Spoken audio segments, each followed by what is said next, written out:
Ladies and gentlemen, my task was a simple one, to welcome you and to start this program. I will hand over to Master Henderson, who will take it from there. Thank you very much, Mrs. Daly.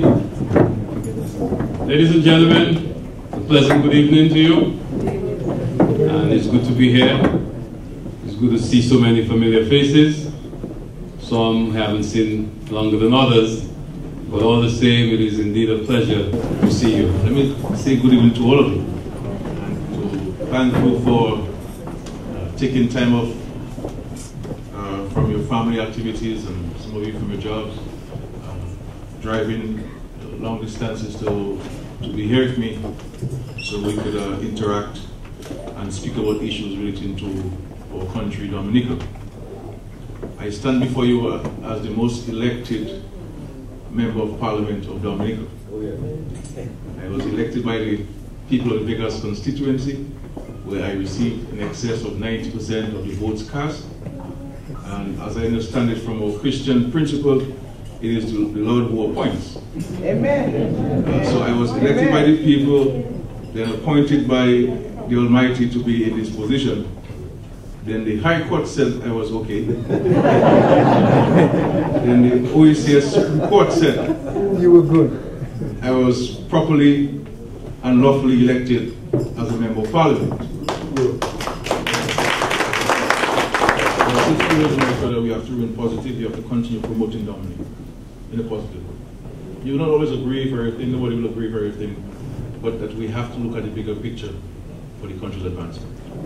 And I really want to thank you, all of you, for your continued interest in Dominica.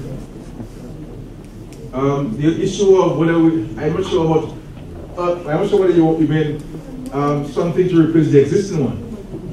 No, another one. No. There's so many crimes. No, we don't need that. We don't need that. No, not true. No. I'll tell you about Dominica. And I see a senior police officer here. In Dominica, the police officers have a zero tolerance to crime. Whereas you may be able to swear to a police officer in New York City, you can't in Dominica, they'll charge you. I'm telling you, they'll charge you. You see what I'm saying? They will charge in Dominica police force, they will charge you for any violation of the law. So you may see, for example, Dominica may have, for example, reported more crimes than somebody else. It is because Dominica has a zero tolerance to it. So every infraction of the law, then you may be charged with it. I have a question. I just want to know what's the status of retirement now in Dominica. I know it was 65 years, and it went on to 60. Where are we now? Are we going higher, or are we at 60? Let Dominica be your vacation destination.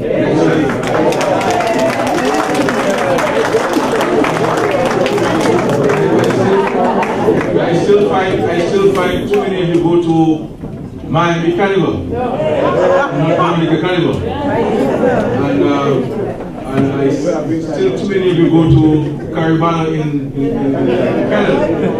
I'm keeping notes, you know. So I look forward to seeing your faces in Dominica for our Creole Festival, the best music festival. It's always great to have you here, and I think it's always a good thing when you hear all the negative things that we hear coming out of Dominica on a daily basis. How you come here and explain it to us. I think so many people are just so happy to have that, because you can't just always hear one side. You know, you have to hear from a different side as well. And on a personal level, I say, don't just take what he's saying. Go to Dominica and see for yourself.